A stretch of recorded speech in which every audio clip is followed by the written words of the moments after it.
New York. He has a nephew who's a doctor there and can give him special care. And Ma Sandra says that. Identity politics. There are several different types of characters. I'm watching Golden Girls right now. It's pretty hot, pretty fucking hot shit. You know, you should look it up. Golden Girls. Anyways, yeah, identity politics. You can learn a lot about identity politics from World of Warcraft. The first character is the human. You can choose what hairstyle, hair color, facial features, facial hair. Usually very stocky. You know, they deal a good blow.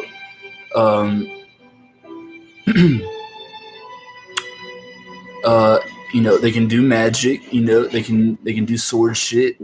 You know, all of the above. It's just an all around good range character.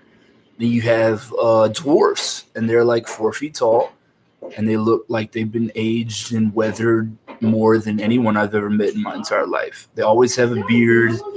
They love hammers, rifles. They may have pet wolves. It was a nice couple of months. I'll miss it. What else? Think you'll remember me? Then there's gnomes, which I've never ever tried to be a gnome ever. They're like 2.5 or 3 feet tall. Great at mechanical engineering projects. Great at casting spells. Then you have night elves. Night elves are purple. They have very large ears. They love the night, which is stereotypical, but so don't say stuff like that around them. But they are night elves, and they do love the night. You know, they are great healers. They use herbs. They're druids. You know, they use herbs and stuff like that. What else? And then you get into the expansion packs. The expansion packs are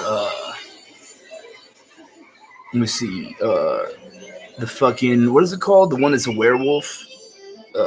It's like a human, but you can turn into a giant wolf. Worgen. It's a Worgen. Probably the most fun character in the whole game because you can literally just turn into a wolf and maul people and run really fast. Humans need like a horse. Pretty much all the characters need horses to go fast. Morgans don't need that. They can pretty much they can immediately turn into a werewolf immediately, right when you start. But I think if you get to like level 10 or something, then they can develop super speed abilities when they're a wolf. So you have to turn into a wolf, activate the super speed ability, and then you can just, you know, run really fast on all fours. What else? And that's just on the Alliance side. And then there's the Horde side. Horde side has orcs. They're just great tanks. If you're ever like going through dungeons, they just go into the forefront and take all of the damage while everybody else is standing behind the bad guy, slicing them like a rogue, or standing far away like a hunter, ranged weapons. Then there's what else? There's fucking trolls. They have trolls as well. Really tall, lanky fools. They. Ooh, I smoked too much. What do they do? They got some sort of voodoo thing going on. What is it called?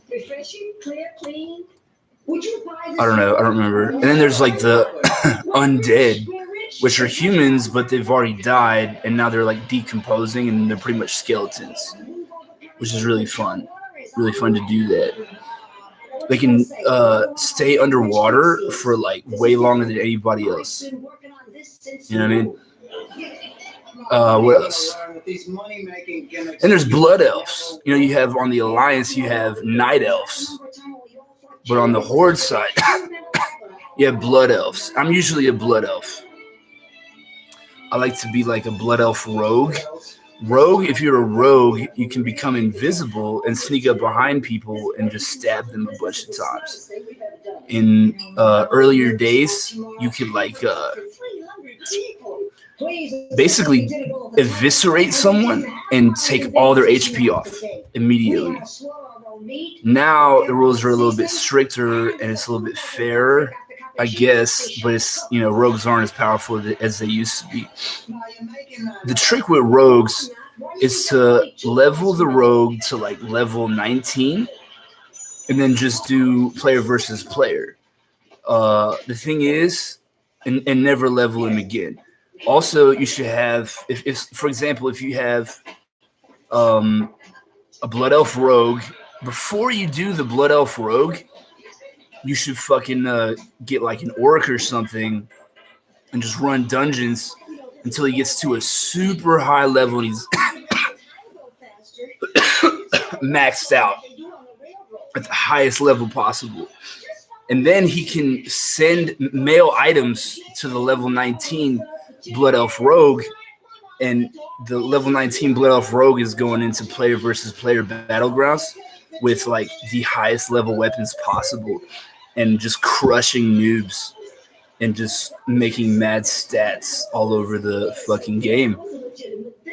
What else?